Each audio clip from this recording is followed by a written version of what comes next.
potato wedged perfectly into Sean Rayder's exhaust pipe, snug as a cork in expensive wine. I crouched behind his luxury sedan in the dim parking garage, my electrician's hands steady despite the rage coursing through me. 23 years of marriage. And this is what it comes to.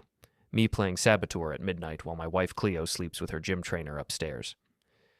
My name is Pierce Eldrow, and 3 hours ago, I thought I knew my life. I run Eldrow Electric, the business my father built with calloused hands and honest sweat in this faded Midwestern town. I fix things that are broken. Tonight, I'm learning some things can't be fixed. They can only be demolished. The anonymous text had arrived during dinner. Screenshots of Cleo and Sean at the Broken Lantern Bar, her manicured fingers tracing circles on his chest, hotel receipts, messages that made my stomach clench. Pierce is working late again. Come over. I need you inside me. I'd excused myself to the bathroom and thrown up. Now, finishing my handiwork on Sean's car, I heard footsteps echoing in the garage. Miss Harper, our neighbor, emerged from the stairwell with her little terrier. Even at this hour, she had her phone ready. Pierce Eldrow, she whispered, grinning like she'd won the lottery. Fancy meeting you here? I straightened, wiping my hands on my jeans. Evening, Mrs. Harper. Trouble sleeping? Oh, I sleep just fine. It's the excitement that keeps me up. Her phone screen glowed as she typed. This is going to be very interesting. I walked past her toward the exit, my work boots echoing. Have a good night, ma'am. Behind me, I heard the soft click of her camera. The drive home took me through the heart of our town, past the shuttered auto plants, the dive bars still glowing with neon, the neighborhoods where everyone knew everyone else's business. Main Street looked like a mouth with half its teeth missing, storefronts dark and empty, but the gossip network here ran faster than fiber optic cable. By tomorrow, half the town would know Pierce Eldrow was prowling around Sean Rayder's building at midnight. Good. I pulled into our driveway, noting Cleo's Mercedes parked at a careless angle. The house we'd bought 15 years ago sat in what used to be the nice part of town. Before the factories closed and the young families moved away, now it was just us, the elderly neighbors, and too many secrets. Inside, Cleo was curled on the couch, still in her business suit, wine glass empty beside her. She looked beautiful even in sleep, the kind of beauty that had made me forget I was just a blue-collar guy who got lucky. Her blonde hair spilled across the throw pillow, and for a moment, I remembered why I'd fallen for her. Then I remembered the screenshots. Pierce? She stirred as I walked through the living room. Where were you? Job site. Emergency call. The lie came easily. Water main break flooded the Hendricks basement. Had to get their power back on. She nodded without really listening, already drifting back to sleep. I'm exhausted. Court was brutal today. Yeah, I stood there watching her, this woman I'd shared everything with, who'd borne my daughter, who'd promised to love me through better and worse. She looked so peaceful, so innocent. My phone buzzed. Another message from the anonymous number. Check her laptop. Password is Sean 2023. I climbed the stairs to our bedroom, my mind racing. Our daughter Izzy's door was closed, music leaking out around the edges. 15 years old and already convinced her father was an embarrassment. She'd made that clear enough at dinner, rolling her eyes when I'd mentioned fixing the Hendricks electrical panel. Dad, nobody cares about your wiring stories, she'd said, not looking up from her phone.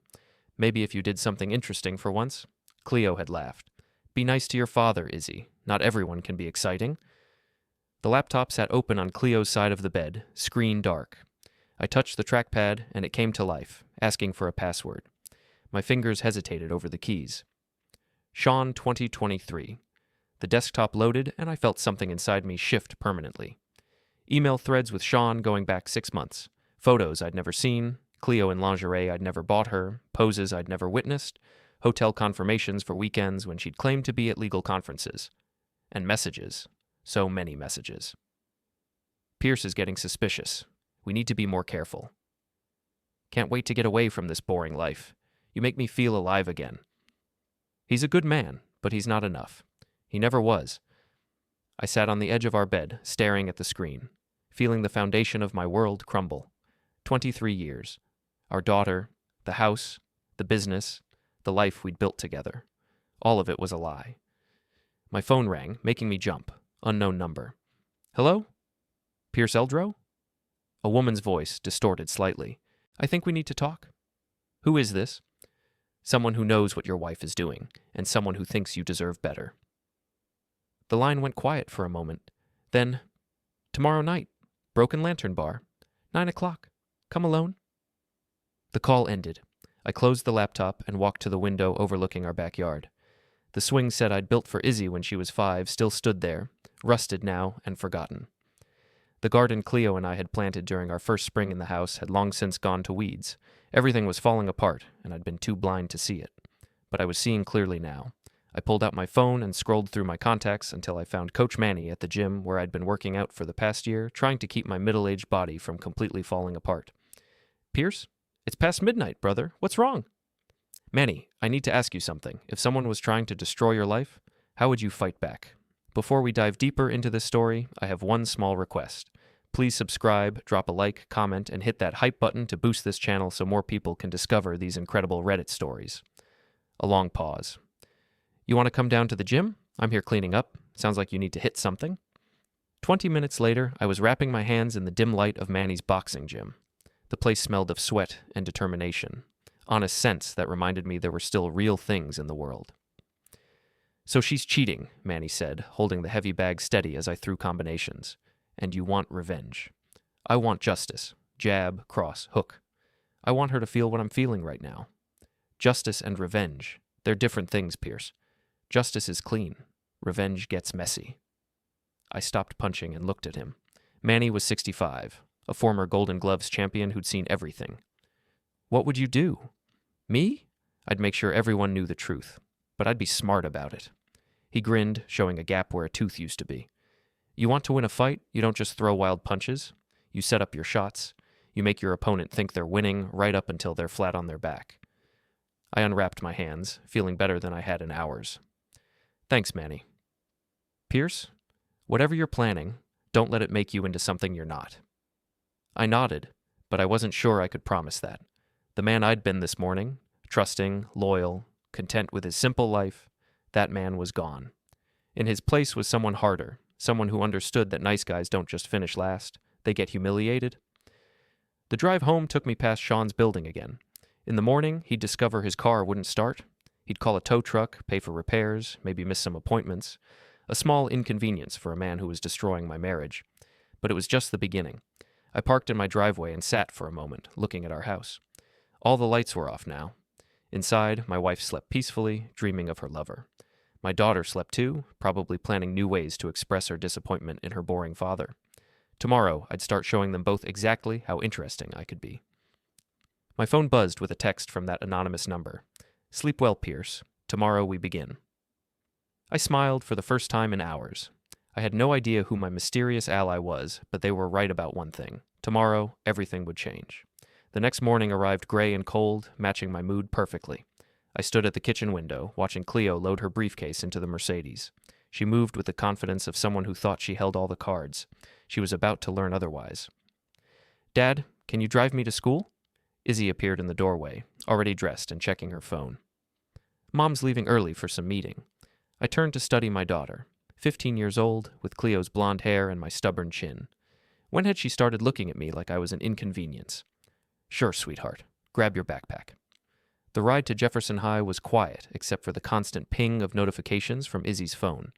I tried to make conversation, asking about her classes, her friends, her plans for the weekend. She answered in monosyllables, clearly wishing she was anywhere else. "Dad, can I ask you something?" she said as we pulled into the school parking lot. "Of course."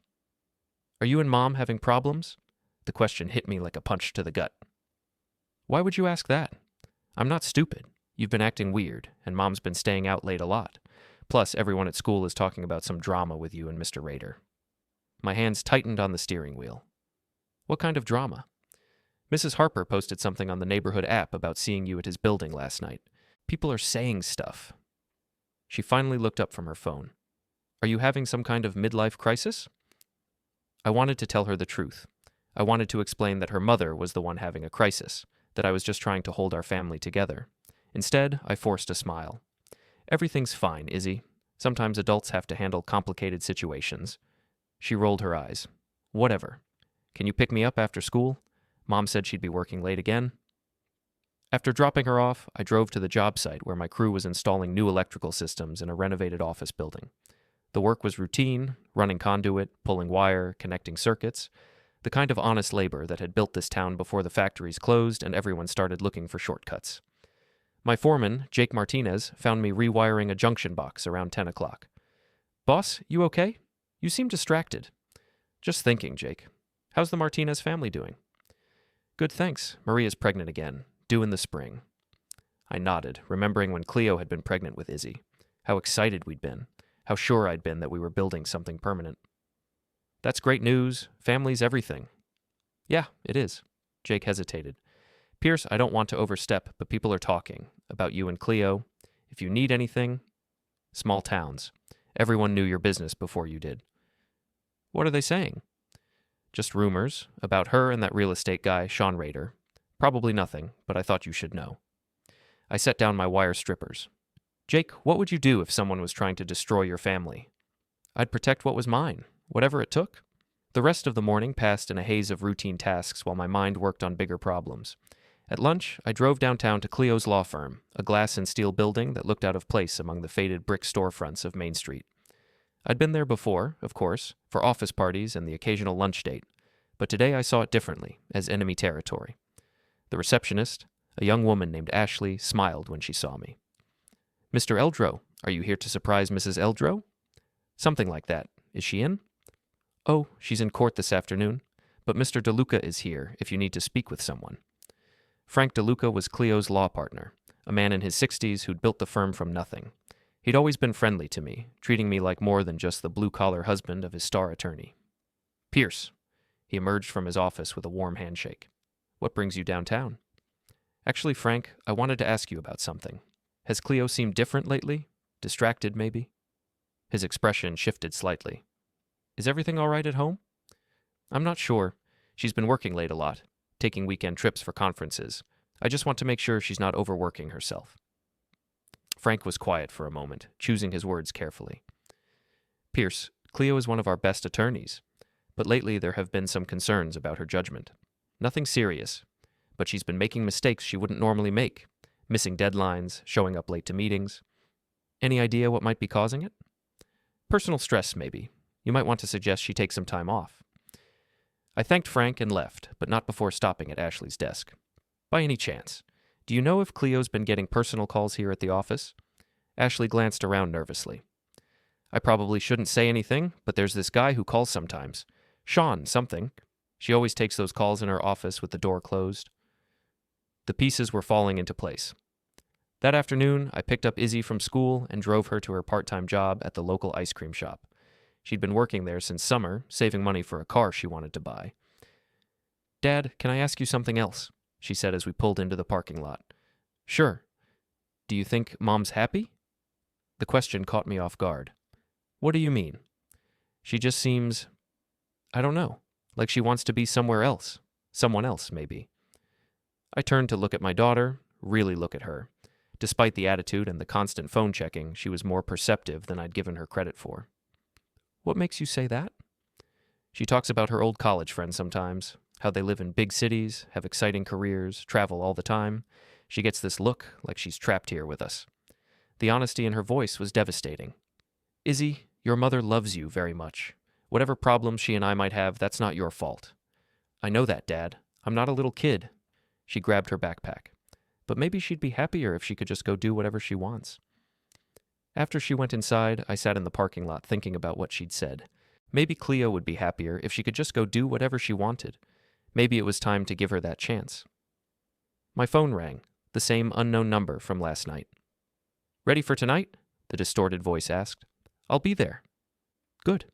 There are things you need to know, things about your wife that go deeper than just an affair." The line went quiet. "What kind of things?" "Come alone, Pierce, and bring your appetite for the truth." The Broken Lantern sat on the edge of downtown, a dive bar that had been serving the working class of our town for 40 years. The neon sign flickered intermittently, casting red shadows on the cracked sidewalk. I arrived at exactly 9 o'clock, parking between a rusted pickup truck and a motorcycle that had seen better days. Inside, the air was thick with cigarette smoke and the smell of fried food. A handful of regulars hunched over their drinks, and a country song played on the ancient jukebox.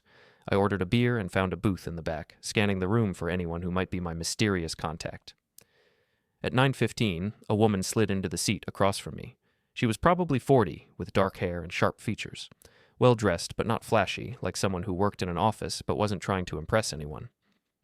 "Pierce Eldrow," she said. It wasn't a question. "You're the one who's been calling." "My name is Tori Allen. I own the vintage clothing shop on Elm Street." I knew the place, a narrow storefront wedged between a pawn shop and a vacant restaurant. "Why are you helping me?" "Because your wife destroyed something I cared about, and I think it's time she faced some consequences." Tori signaled the waitress for a drink, then leaned forward. 3 years ago, I was dating a man named David Chen. Good guy, worked at the bank, talked about marriage. Then Cleo took his case in a messy divorce. She seduced him, used him for information about his client's finances, then dropped him when the case was over. I never heard about this. Of course not. Cleo's very good at keeping her secrets. David left town afterward, completely broken, lost his job, his reputation, everything. The waitress brought Tori a glass of wine, and she took a sip before continuing. I've been watching her since then, waiting for the right moment. When she started her thing with Sean Rayder, I knew it was time. You sent me those screenshots. Among other things. But Pierce, the affair is just the beginning. Your wife has been embezzling money from her law firm's client accounts. Small amounts, nothing that would be noticed immediately, but it adds up. I felt the room spin slightly. That's impossible. Cleo would never. She's been funding Sean's lifestyle. His real estate business is failing, has been for months. He owes money to some very unpleasant people, and Cleo's been keeping him afloat with stolen funds. Tori reached into her purse and pulled out a manila envelope. Bank records, transaction reports, everything you need to prove it. The question is, what are you going to do with this information? I stared at the envelope, understanding that everything was about to change. Not just my marriage, but Cleo's entire life. Why give this to me? Why not just turn her in yourself? Because I want her to know it was personal. I want her to understand that actions have consequences. Tori's eyes were cold. And because you deserve better than what she's given you. I took the envelope, feeling its weight. What happens now? Now you decide what kind of man you want to be. The kind who gets walked on, or the kind who fights back. She stood to leave, then paused. Pierce? Your wife thinks you're weak. She tells Sean that you're too boring, too predictable to ever cause her real problems. Maybe it's time to prove her wrong. After she left, I sat alone in the booth, staring at the envelope. Around me, the bar continued its nightly rhythm, drinks poured, conversations murmured, the jukebox playing songs about heartbreak and revenge. I opened the envelope and began to read. By the time I finished, I understood that my marriage wasn't just over. It had been a lie from the beginning. Cleo hadn't just cheated on me, she'd been systematically destroying everything we'd built together. But two could play that game. I pulled out my phone and scrolled through my contacts until I found the number I was looking for. Manny, it's Pierce. Remember what you said about setting up your shots? Yeah, brother. You ready to start fighting back? More than ready. I need to learn everything you know about winning. 3 days later, I was a different man. Not on the outside. I still looked like Pierce Eldrow, small-town electrician, driving the same pickup truck and wearing the same work clothes. But inside, something fundamental had shifted. The naive husband who'd trusted blindly was gone, replaced by someone harder, smarter, and infinitely more dangerous. I'd spent those 3 days studying the documents Tori had given me, cross-referencing bank records with Cleo's calendar, building a timeline of deception that went back almost 2 years.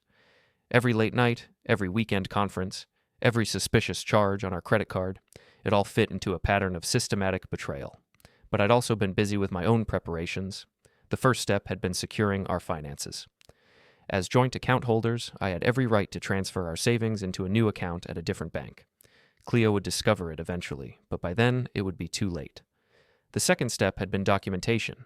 I'd photographed everything, the bank records, the hotel receipts, the text messages on her laptop. I'd even installed a small recording device in her car, the kind of thing I used for troubleshooting electrical problems, completely legal since my name was on the registration. The third step was the hardest, acting normal while my world burned down around me. You seem different, Cleo said over breakfast Thursday morning. She was dressed for court in a sharp blue suit that probably cost more than most people in our town made in a month. Different how? I don't know. More confident, maybe. Did something happen at work? I smiled, spreading jam on my toast. Just feeling good about things. We landed that big contract for the new medical center. It wasn't entirely a lie. My business was doing well, better than it had in years. While Cleo had been busy destroying our marriage, I'd been building something solid and real. That's wonderful, honey. She kissed my cheek, and I caught a whiff of expensive perfume I'd never smelled before. I might be late tonight. Big case going to trial next week. Of course you will be. She paused at the door. What's that supposed to mean? Nothing, just that you're always working hard. I admire your dedication. After she left, I called Jake and told him I'd be taking a personal day. Then I drove across town to Sean Rayder's real estate office, a glass storefront in a strip mall between a nail salon and a tax preparation service. Sean was exactly what I'd expected, mid-30s, artificially tanned, wearing a suit that was trying too hard to look expensive. His handshake was firm but sweaty, and his smile never reached his eyes. Pierce Eldrow, he said, consulting his appointment book. You're interested in commercial property? That's right. I'm thinking about expanding my electrical business, maybe opening a second location. We spent an hour looking at properties I had no intention of buying while I studied the man who was sleeping with my wife. He was smooth, I'd give him that, but there was something desperate underneath the polished surface. He checked his phone constantly, and I noticed his hands shake slightly when he thought I wasn't looking. This property here would be perfect for your needs, he said, showing me a rundown warehouse on the outskirts of town. Great bones, just needs some updating. Electrical work? Among other things. The previous tenant left some debts, so the owner is motivated to sell quickly. I nodded thoughtfully. What kind of debts? Sean's smile flickered. Nothing serious, just the usual business expenses. But I could see the lie in his eyes. This was a man who understood debt intimately. I'll need to think about it, I said, shaking his hand again. Mind if I ask you something personal? Sure. You married? Divorced. Why? Just curious. This is a small town, you know? People talk. I heard you've been seeing someone. The color drained from his face. I don't know what you mean. Probably just gossip. You know how it is around here. I smiled. I'll be in touch about the property. I left him standing in the parking lot, looking like a man who'd just seen a ghost. On that afternoon, I drove to Jefferson High to pick up Izzy. She climbed into the truck with her usual dramatic sigh, but something was different. She seemed nervous, fidgety. Dad, I need to tell you something. What's wrong? It's about Mom and Mr. Rayder. My hands tightened on the steering wheel. What about them? I saw them together, last week when you thought I was at Sarah's house. I came home early because I forgot my charger and they were in the living room, on the couch. I pulled over to the side of the road, my heart pounding. What did you see exactly? They were kissing and touching. It was gross. Tears started running down her cheeks. I ran upstairs before they saw me, but Dad, Mom's cheating on you. I reached over and pulled my daughter into a hug, feeling her shake with sobs. This was the worst part. Not just that my marriage was over, but that Izzy had been forced to carry this burden alone. How long have you known? A couple weeks. I didn't know what to do. I kept hoping it would stop, that maybe I was wrong about what I saw. You did the right thing by telling me, sweetheart. This isn't your fault, okay? None of this is your fault. Are you going to divorce her? The question hung in the air between us. I don't know yet, but whatever happens, you and I are going to be fine. I promise you that. That evening, Cleo came home at her usual time, which is to say, 3 hours after she'd claimed she'd be home. She found me in my workshop in the garage, rewiring an old radio I'd found at a flea market. You're up late, she said, leaning against the doorframe. Couldn't sleep. Thought I'd work on this old Philco. She came closer, watching me work. Pierce, can I ask you something? Sure. Are we okay? I mean, really okay. You've seemed distant lately. I looked up from the radio, studying the face I'd loved for more than half my life. She looked genuinely concerned, maybe even a little guilty. Do you think we're okay? I think we've been drifting apart.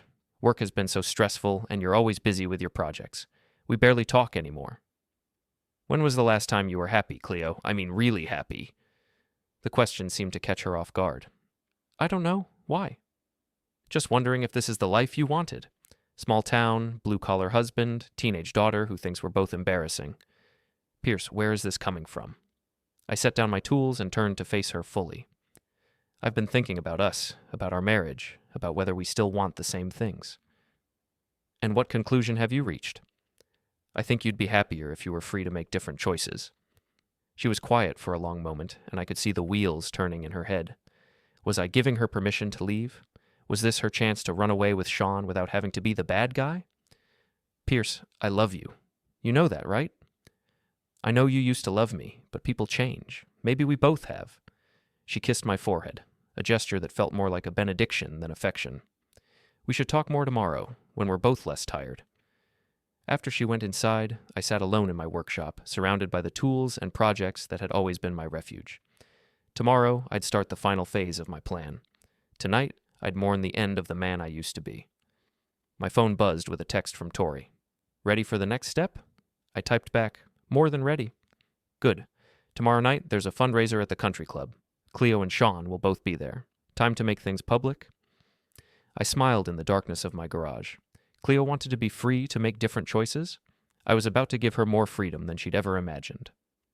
The Riverside Country Club sat on a hill overlooking what used to be the industrial heart of our town. From the dining room windows, you could see the skeletal remains of the old steel mill, a reminder of better days when this place had been the crown jewel of our community. Tonight, it was hosting the annual Children's Hospital fundraiser, and everyone who mattered in town would be there, including my wife and her lover. I'd bought a ticket that morning, telling the organizer I wanted to support the cause. What I didn't mention was that I planned to make this a night no one would forget. I arrived early, wearing my only good suit and carrying a manila envelope that contained enough evidence to destroy 2 lives. The cocktail hour was in full swing, the town's elite mingling with drinks and forced laughter while a jazz trio played in the corner. Cleo was radiant in a black dress I'd never seen before, working the room with the skill of a seasoned politician. She moved from group to group, shaking hands and making small talk, every inch the successful attorney. Sean lurked nearby, trying to look casual but clearly nervous. He kept checking his phone and scanning the crowd like he was expecting trouble. He was right to be worried. Pierce Eldrow. Frank DeLuca appeared at my elbow, looking surprised. I didn't expect to see you here. Supporting a good cause, Frank. How's business? Busy as always. Though I have to say, Cleo's been distracted lately. I'm concerned about her. In what way? Frank lowered his voice. Between you and me, there have been some irregularities in her client accounts. Nothing major, but enough to raise questions. I've been meaning to discuss it with her, but she's been avoiding the conversation. Perfect. What kind of irregularities? Money moving around in ways that don't quite make sense. Small amounts, but frequent. It could be innocent, but... He shrugged. Maybe you could encourage her to take some time off.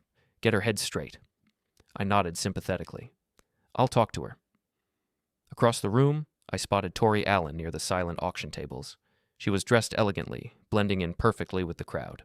Our eyes met briefly, and she gave an almost imperceptible nod. Everything was in place. The dinner portion of the evening began at 7, with assigned seating that put me at a table near the back of the room. Cleo was at the head table with the other major donors and community leaders. Sean sat 3 tables away, close enough to exchange glances with her, but far enough to maintain the pretense of casual acquaintance. During the salad course, I excused myself and walked to the men's room. On the way, I stopped at Sean's table. Mr. Rayder, I said, extending my hand. Pierce Eldrow. We met earlier this week about that warehouse property. Sean's face went pale, but he managed a weak smile. Of course. Mr. Eldrow, have you given any more thought to the purchase? Actually, I have. I did some research on the property's history, talked to some people around town. Interesting what you learn when you start asking questions. What kind of questions? I leaned closer, lowering my voice so only he could hear. Questions about debt, about desperate men who make bad choices, about married women who steal money to support their lovers. Sean's hand shook as he reached for his water glass. I don't know what you're talking about. Sure you do. The question is, what are you going to do about it? I straightened up, smiling pleasantly. Enjoy your dinner, Sean. We'll talk again soon. I returned to my table, leaving him staring after me with the look of a man who just realized he was trapped. The speeches began during dessert. Local dignitaries talked about the importance of supporting children's health care, about community responsibility, about how we all had to work together to build a better future. Finally, the master of ceremonies asked if anyone else wanted to address the crowd. I stood up. I'd like to say a few words, if I may. A murmur went through the room as I walked to the front, carrying my manila envelope. At the head table, Cleo looked puzzled, but not yet alarmed. That was about to change. Good evening, everyone. For those who don't know me, I'm Pierce Eldrow. I run Eldrow Electric here in town, a business my father started 40 years ago. Polite applause rippled through the crowd. I'm here tonight because I believe in supporting our community, in taking care of our children, in building something lasting and good, values that my father taught me, values that I've tried to live by every day of my life. I paused, scanning the crowd. Cleo was frowning now, sensing that something was wrong. Sean had gone completely white. But I've learned recently that not everyone shares those values. Some people think that marriage vows are just words, that trust is something to be exploited, that other people's lives are just collateral damage in their pursuit of selfish pleasure. The room had gone completely quiet. Even the waitstaff had stopped moving. 3 weeks ago, I discovered that my wife of 23 years has been having an affair with a man in this room. Not only that, but she's been stealing money from her law firm's client accounts to support his failing business. Gasps echoed through the dining room. At the head table, Cleo had gone rigid with shock. Now, I know what you're thinking. This is a private matter, something that should be handled quietly, behind closed doors. And maybe you're right. Maybe a better man would have just filed for divorce and moved on with his life. I opened the manila envelope and pulled out a stack of photographs. But I'm not a better man. I'm just a guy who believed in his marriage, who trusted his wife, who thought he was building something permanent with someone who loved him. I held up the first photograph, Cleo and Sean kissing in the parking lot of a hotel. This was taken 6 months ago. The next photo, bank records showing transfers from client accounts to Sean's business. This represents over $50,000 in stolen funds. More photos, more evidence, each one driving another nail into the coffin of Cleo's reputation. So why am I sharing this with all of you instead of handling it privately? Because these two people didn't just betray me, they betrayed this entire community. Cleo Eldrow violated her oath as an attorney and stole money from people who trusted her. Sean Rayder used that money to maintain a lifestyle he couldn't afford while his business collapsed around him. I looked directly at my wife, who was staring at me with a mixture of horror and rage. You wanted excitement, Cleo. You wanted passion, adventure, a life more interesting than the one you had with me? Well, congratulations. You got it. I turned back to the crowd. I'm turning all of this evidence over to the State Bar Association and the District Attorney's Office tomorrow morning. Tonight, I just wanted you all to know the truth about the people you've been trusting with your legal affairs and your real estate investments. The room erupted. People were shouting, standing up, pointing at Cleo and Sean. Cameras were flashing as someone started taking pictures. Through the chaos, I saw Sean bolt for the exit. Cleo remained frozen at the head table, her face a mask of devastation. I walked calmly back to my table, collected my coat, and headed for the door. In the parking lot, Tori Allen was waiting by my truck. "Well," she said, "that was certainly dramatic. It was necessary. What happens now?" I looked back at the country club, where people were streaming out the doors, their evening of charity and community spirit transformed into the biggest scandal our town had seen in years. Now they face the consequences of their choices. And you? What do you do now? I climbed into my truck and rolled down the window. Now I go home and start building a new life, one that doesn't include people who think I'm boring. I drove home through the quiet streets of our town, past the closed shops and empty lots, past the houses where honest people were sleeping peacefully in their beds. Tomorrow, everyone would know the truth about Pierce Eldrow's marriage. They'd know that the quiet electrician had fought back, that he'd refused to be a victim. Some would say I'd gone too far, that I'd been cruel and vindictive. They'd be right, but sometimes cruelty is just another word for justice.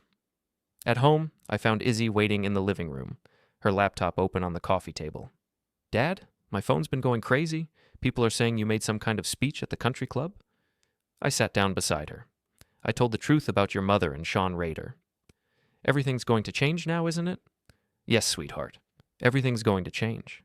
She leaned against my shoulder. "Are you okay?" I thought about the question. Was I okay? My marriage was over, my wife's career was finished, and I just publicly humiliated the mother of my child in front of half the town.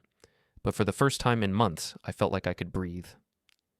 "Yeah, Izzy, I think I'm going to be fine." The next morning brought chaos.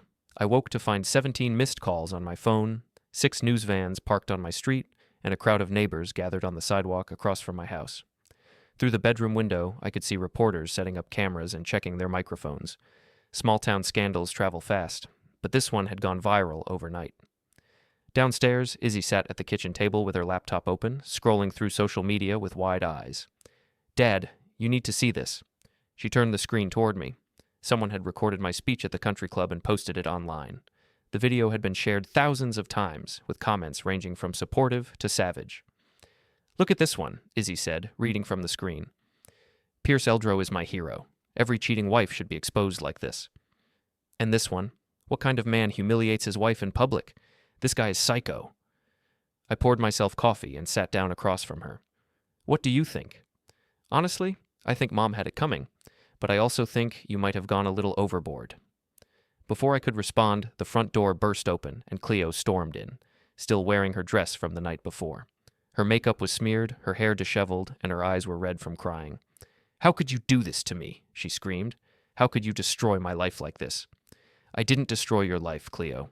You did that all by yourself. You had no right to air our private business in front of the entire town."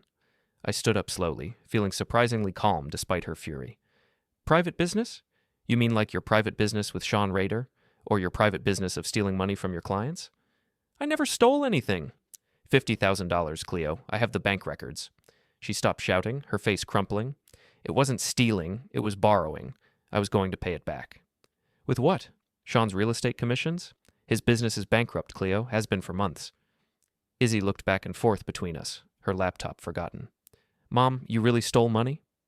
"It's complicated, honey. You wouldn't understand." "I understand that you cheated on Dad and stole money to pay for it. That doesn't seem very complicated." Cleo turned on her daughter with surprising venom.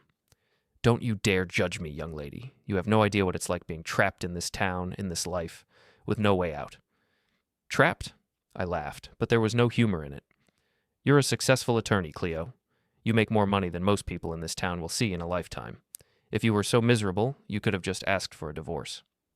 "And give up everything we built together? Split our assets down the middle and start over at 40? So instead you decided to have your cake and eat it too. Keep the security of marriage while having your fun on the side." She slumped into a chair, the fight going out of her. "It wasn't supposed to happen like this. Sean said he loved me, that we'd be together once his business turned around." "Sean told you whatever you wanted to hear, Cleo. He was using you, just like you were using me." My phone rang. Frank DeLuca. "Pierce, I need to talk to you. Can you come to the office? Is this about Cleo? Among other things, there are some developments you should know about." An hour later, I sat in Frank's office while he explained the full scope of the damage. The State Bar Association had already opened an investigation based on my evidence. The district attorney was reviewing the financial records for possible criminal charges, and 3 of Cleo's clients had filed complaints alleging malpractice. "Her career is over," Frank said bluntly. "Even if she avoids criminal charges, she'll never practice law again." "What about the money she took?" "We're working on restitution. The firm will cover the missing funds, but Cleo will have to pay us back. With interest." I nodded. "And Sean?" "That's the interesting part. Apparently he disappeared sometime last night, packed up his office, cleaned out his apartment, and left town. His creditors are looking for him." So Sean had abandoned Cleo at the first sign of real trouble. I almost felt sorry for her. "There's something else, Pierce. Something you should probably know." "What?" "Sean wasn't just dating your wife. There were at least 2 other married women he was involved with, both clients of his real estate business. He's been running this scam for over a year." The revelation hit me like a physical blow. Cleo hadn't just been cheating. She'd been played by a professional con artist who specialized in seducing lonely wives. Does she know? I doubt it. But she will soon enough. The other women are talking to reporters. I left Frank's office feeling strangely empty. My revenge was complete. Cleo's career was destroyed, her lover had abandoned her, and her reputation was in ruins. But instead of satisfaction, I felt only a profound sadness for the waste of it all. That afternoon, I drove to the high school to pick up Izzy. She was waiting by the front entrance, surrounded by a cluster of friends who dispersed quickly when they saw me approaching. "How was school?" I asked as she climbed into the truck. "Weird. Everyone wants to talk about what happened. Some kids think you're awesome, others think you're a jerk. Mrs. Peterson asked me if I was okay." "Are you okay, I mean?" She was quiet for a moment. "I keep thinking about what Mom said, about being trapped. Did she really feel that way?" "I think your mother convinced herself that she was trapped because it was easier than admitting she was just bored and selfish." "Do you think she ever loved us? Really loved us?" It was the hardest question she could have asked. I think she loved the idea of us, the perfect family, the successful life, the respect that came with being Mrs. Pierce Eldrow. But I don't think she loved the reality of what that meant. We drove in silence for a while, through the familiar streets of our town, past the elementary school where Izzy had learned to read, past the park where we'd had family picnics, past all the places where we'd tried to build something lasting. "Dad? Yeah? I'm proud of you, for fighting back, for not just letting her get away with it. Even though it means our family is broken?" Our family was already broken. At least now everyone knows the truth. That evening, I was in my workshop when Tori Allen knocked on the garage door. "Mind if I come in?" I gestured to a folding chair. "How are you feeling about all this?" "Satisfied. Your wife got what she deserved." "And Sean?" "He'll surface eventually. Men like that always do. And when he does, there will be consequences waiting for him." She studied the radio I was working on, an old Zenith from the 1940s. "You're good with your hands. There's something honest about fixing things that are broken. Not everything can be fixed. No, but some things can be rebuilt, made better than they were before." I looked up from my work. "Is that an offer?" "It's an observation. You're free now, Pierce. Free to make your own choices, to build the life you actually want instead of the one you settled for." After she left, I sat alone in my workshop, surrounded by the tools and projects that had always been my refuge. Outside, I could hear the sounds of the neighborhood settling in for the night. Dogs barking, televisions murmuring, the distant hum of traffic on the main road. Tomorrow, I'd start the process of rebuilding my life. I'd file for divorce, sell the house, maybe even leave this town and start fresh somewhere new. Izzy could come with me or stay here and finish high school with her friends. Her choice. But tonight, I just wanted to sit quietly and remember the man I used to be. The trusting husband, the devoted father, the guy who believed that love and loyalty were enough to hold a family together. That man was gone now, replaced by someone harder and more cynical. Someone who understood that sometimes the only way to win is to be willing to destroy everything you've built. I picked up my soldering iron and went back to work on the old radio. Outside, the world continued its relentless spin, carrying all of us toward whatever came next. But in my workshop, surrounded by the honest smell of flux and the familiar weight of tools in my hands, I felt something I hadn't experienced in months. Peace. The radio crackled to life, filling the garage with the sound of distant music, something old and melancholy, a song about lost love and second chances. I smiled and turned up the volume, letting the music wash over me as I worked.